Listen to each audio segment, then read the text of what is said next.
ازيكم يا حبايب قلبي، عاملين ايه؟ يا رب تكونوا بخير.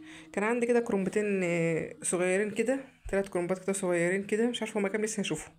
صغيرين اوي كده. قلت ايه اسلقهم. هو بقى الكرومب بقى في اخره، يعني لو انتوا كنت جبت خزنت فخلاص بقى، ما بتهيالي ما عادش تخزين دلوقتي. حطيت كده في الميه اللي غليت شويه ملح وشويه كمون، والناحيه اللي انا فتحت منها الكرومبه لا بحط عليها كده من تحت، عشان ايه لما اقلبها اعرف اشيل الورق منها. دقيقتين 3 بس كده، ما تكتريش، لان زي ما قلت لك الكرومب بتاع الشتا ده بيستوي بسرعه قوي، يعني غير اللي انت بقى جايباه في الصيف مثلا الكرنب المتاخر ده. او لو انت بقى مخزنه مثلا، يا دوبك بتحطيه في الميه وتطلعيه عشان خاطر التلج بيديله سنه سوا شويه. هنا بقى يا دوبك خد دقيقتين بس، الميه ما لحقتش ترجع تغلي تاني، قلبته كده انت بتحس اساسا ان الورق بدا يتفكك من بعضه. لو انت بقى هتخزني قبل كده كمان بدقيقتين شيلي، يعني هو مثلا الكرنبايه دي مثلا ممكن خدت دقيقتين ونص على الناحيه دي ودقيقتين ونص على الناحيه دي، مثلا خدت 5 دقايق. لو انت بقى هتخزنيه زي ما قلنا، يعني خليه مثلا ياخد دقيقه ودقيقه، ما تستقليش بيهم، لان الكرنب ورقه ضعيف، ما عادش خلاص بقى ان احنا في الاواخر، وما بياخدش كمان وقت في السوا. فعشان لو انت هتخزنيه لما تيجي تطلعيه بعد كده ما تحسيش ان هو يعني مهري منك او كده، لا يعني هو احنا كده بقول لك، هو دلوقتي مثلا خدت الكرنبايه كلها في السلق 5 دقايق، دقيقتين ونص هنا ودقيقتين ونص هنا، وعلى حسب برضو حجم الكرنبايه وعلى حسب الورق وانت شايفاه قد ايه. بتطلعي كده بقى بالشوكه او بالماسك على صينيه تفرطيه، يعني ما تطلعوهوش برضو فوق بعضه. يعني بص بقى الكرنب كان قد ايه صغير، او فانت لو طلعتيه فوق بعضه هو هيكمل سوا. انت لو طلعت الكرنب فوق بعضه هيكمل معاكي سوا. فانت هتحس بقى تقولي بقى طب ما انا مطلعاه كويس، طب ايه اللي خلاه مثلا ورقه يتهري كده؟ لان انت طلعتيه فوق بعضه ما فرطتهوش من على بعضه. يعني انت هتطلعيه كده في كذا صينيه زي ما قلت لك قبل كده. انت كده كده بس يا كوكو، انت كده كده هتشطفي بس الصواني، مش هيبقى فيها حاجه. فعادي فرضي بقى على كذا صينيه، ما تقلقيش من المواعين او حاجه تقولي انا مكركبه الدنيا، لا في الاول بس كده، لما بتحسي انك حاطه مثلا صينيتين او 3 على حسب الكميه اللي عندك دي، خلاص طبعا هتتشال تترمي. وبعدين بعد يا دوبك ما بيبرد بقى عادي حطيه فوق بعضه بقى، يبقى عادي بقى، مش مشكله لما يبقى خلاص برد كده. نموه فوق بعضه عادي. هنا بقى كنت هسلق شويه فراخ عادي كده، كنت حاطه هنا شويه بس طماطم يفكوا، حطيت بصل طماطم جزر ورق لورا لو عندك حبهان فص ثوم واحد وحبه ملح صغيرين، انزلي بقى عليها كده بالفراخ، تقدري تشوحيها، انا ساعات بعملها كده وساعات بعملها كده. يا تشوحيها في الاول وتنزلي عليها بالميه المغليه، او تغلي الميه وتنزلي عليها بالحاجات اللي انت بتحطها في الشوربه وبعدين تحطيها. سبت بقى الفراخ تغلي كده وحطيت لها يعني بعد غلوتين 3 كده حطيت لها كيس صلصه من اللي انا كنت بفكه ده، بقول لك كده انا حطيت لها كيس صلصه من اللي انا كنت بفكه ده. هنا بقى كنت بعمل التسبيكه بتاعه المحشي، حطيت بصله كبيره كده، او تحط بصلتين متوسطين برضو على حسب كميه المحشي اللي انت بتعمليها. بس هو البصل في المحشي حلو، بيدي تسكيره حلوه كده بتبقى ممتازه. انا هحمر شويه البصل بس كده، واحط لهم قرن فلفل كده وفصين توم كده، يعني نص راس توم كده. تهرسيها كده او تعمليها في الكبه تضربيها، عايزه تخرطيهم كده تبقى كل حاجه انت مخرطاها عادي براحتك. التوم بس يا دوبك تشمي ريحته بقى، وتنزلي بقى عليه بالتوابل والطماطم، يا اما تحطي الطماطم الاول بعدين، انا قلت لك في الناحيه هنا عشان تبقي شايف حطيت انا بقى توابل ايه، حطيت ملح وفلفل وكمون وشويه بابريكا صغيرين وشويه تقريبا كزبره. بس انت عارفه انا الحاجات اللي زي دي الاكلات اللي هي القديمه دي مش بحب احط توابل كتير قوي، يعني زي مثلا سلطه البطاطس الحاجات دي بحب احط التوابل اللي هي العاديه بتاعتنا. ساعات سلطه البطاطس مثلا احط فيها توم باودر وبصل باودر، ساعات انا ما بحبش احط في ايام ما بحطش فيها بصل وتوم صحاحي يعني. فساعات تبقى محطه شويه معلقه توم باودر معلقه بصل باودر كده. انما في المحشي والحاجات دي احب احط التوابل التقليديه قوي. وانا حطيت البصله لما شوحت حطيت عليها قرن فلفل وكام فص توم كده، ونزلت عليها بالتوابل اللي هي كانت ملح وفلفل وكمون وشويه بابريكا وشويه كزبره.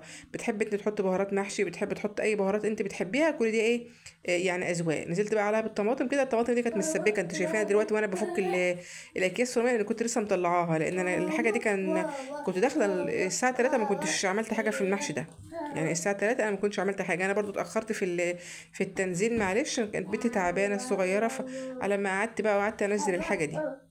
بدي بس الرز كده تشويحه، يعني قد 3 4 دقايق كده، وبعد ما يتشوح في الاخر بقى انزل عليه بال بالخضره. انا كنت حسيت ان لونه فاتح شويه، كنت شايله معلقتين صلصه احطهم على الفراخ اللي انا هدخلها الفرن.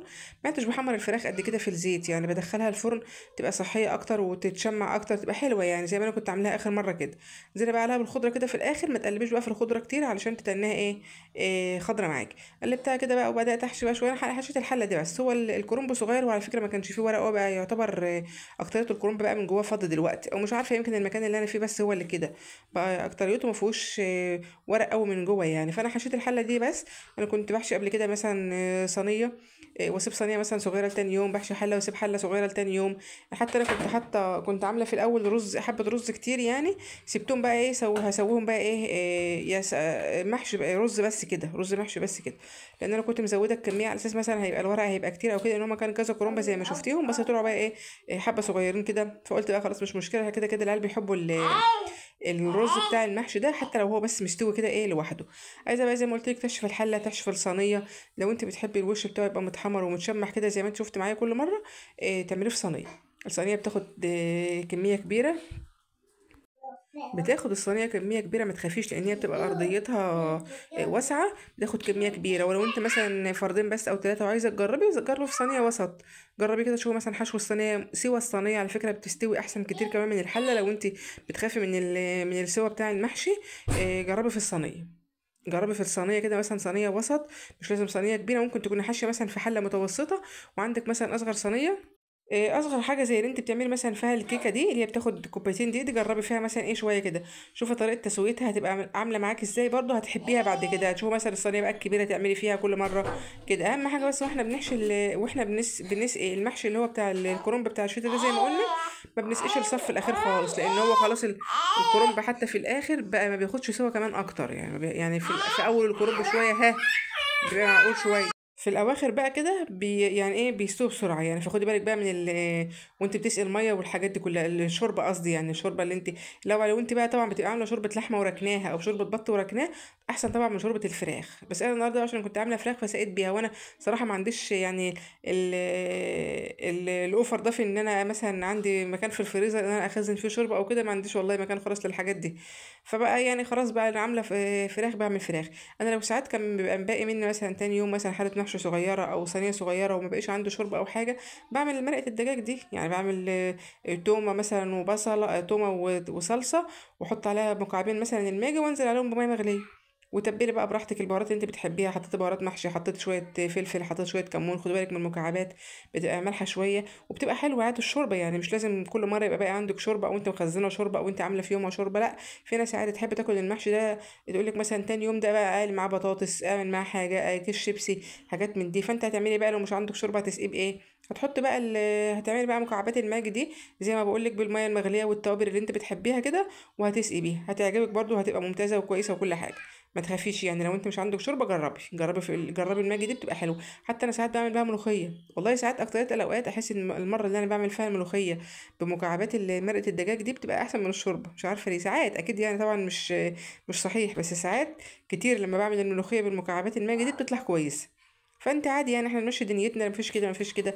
المهم ان يبقى عندك في الفريزر بس حبه طماطم مسبكاهم، لو انت جايبه مثلا في مره شويه خضره كتير للمحشي عملت نصهم بقى نصهم تاني.